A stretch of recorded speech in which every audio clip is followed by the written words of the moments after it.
এই জিনিসটা কিন্তু আমি দেখতে চেয়েছিলাম। এই সেই শম্পা রানী যে দুঃখ কষ্ট নিয়ে আমার চেম্বারে গিয়েছিল। আজকে শম্পা রানী এবং তার হাজব্যান্ড আমার মনে হয় যে ভীষণ ভালো লাগছে। আসসালামু আলাইকুম। কালাম্মা, ভালো আছেন? এই যে শম্পাপা, এই যে একটু মিষ্টি, আপনার অপারেশন সাকসেসফুল, এই উপলক্ষে মিষ্টি। স্যার মিষ্টিটা আমি আপনাকে খাওয়াবো। এই ভাই কই, ভাই কই?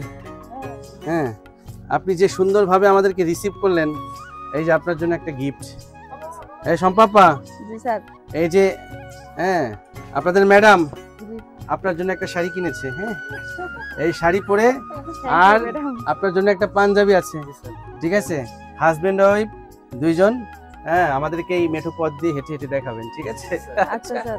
মেলিয়াস ইএনটি স্পেশালাইজড হসপিটালের পক্ষ থেকে আমরা সবসময় বরাবরের মতন চেষ্টা করছি patients follow up in house এই আয়োজনের মাধ্যমে পেশেন্টদের বাসায় যেয়ে তাদের একদম এক্স্যাক্ট অবস্থাটা কি অবস্থায় আছে না আছে সেই বিষয়গুলোর খুঁটিনাটি তুলে ধরবার আশা করছি। এই আয়োজন থেকে আমার পেশেন্টটাই সবচেয়ে বেশি উপকৃত হবে। কি বলেন ভাই?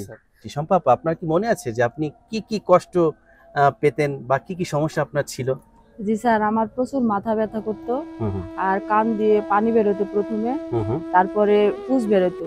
ওই পুজ খুব গন্ধ বেরোতো, মানে আমার কাছে কেউ থাকতে পারতো না, এমন গন্ধ বেরোতো। আর তারপরে প্রচন্ড মাথা ব্যথা, এই সাইড থেকে এই পর্যন্ত প্রচন্ড ব্যথা। যে ডক্টরের কাছে যাইতাম, ওষুধ খাইতাম, কয়েকদিন সুস্থ থাকতাম, থাকার পরে আবার মনে করেন যে ওষুধ খাইতাম, খাওয়ার পরেও কান দিয়ে পানি বেরোতো, কোনোটাই কিছু হতো না।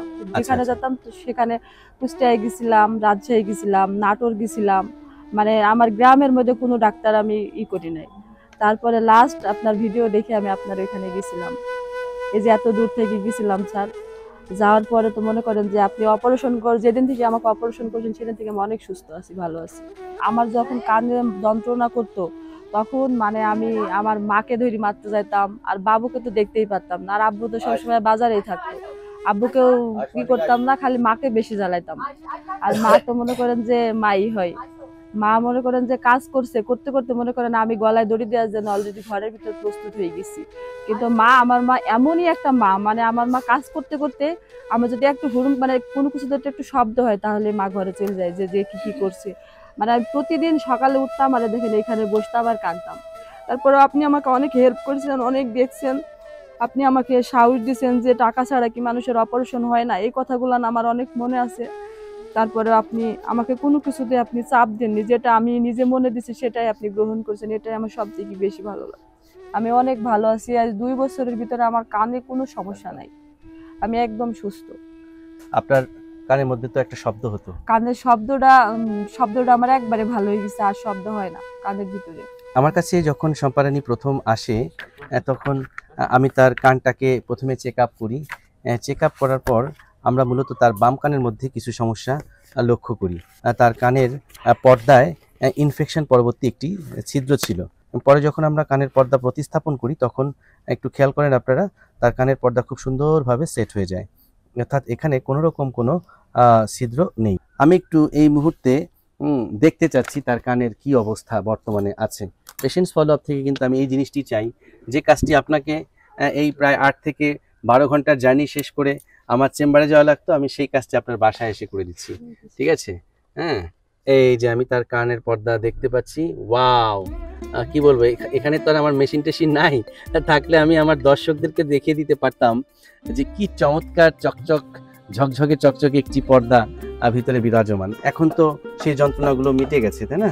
হ্যাঁ, তারপরে এই কানের সমস্যা ছিল, তারপরে এই কানে হয়ে গেছিল, এটার ওষুধ খেয়ে এটা ভালো হয়ে গেছে।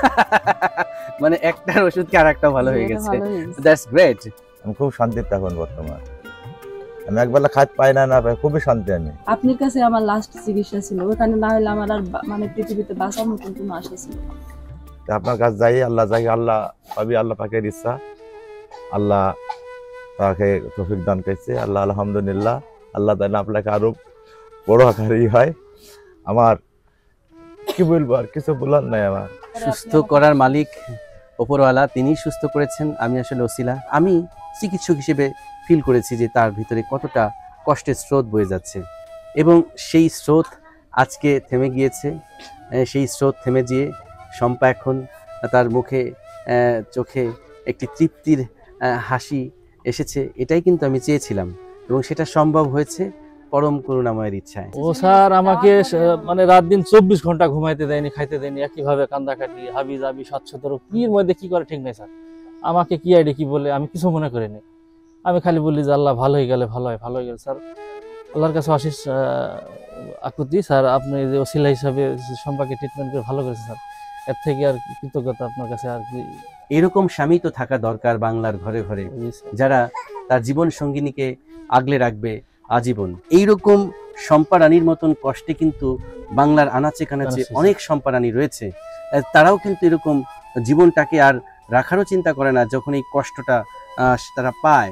বাট তারা যদি দেখতে পায় বা বুঝতে পারে যে এইরকম দুর্বিষহ অবস্থা থেকেও ভালো হয়ে যাওয়া সম্ভব, তাহলে কিন্তু তারাও আবার নতুন একটি স্বপ্নের বীজ তাদের হৃদয়ে বপন করবে, রোপণ করবে।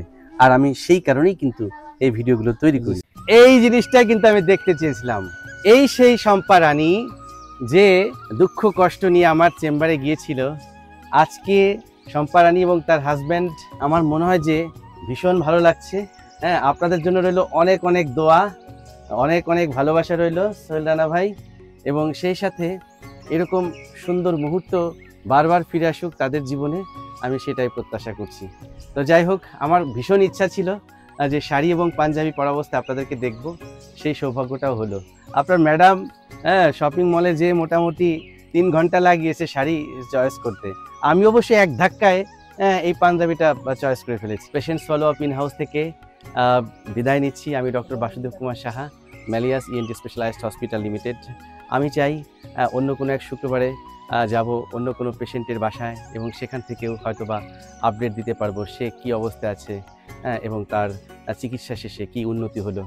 এভাবেই হয়তোবা তৈরি হবে ভালোবাসার এক মেলবন্ধন।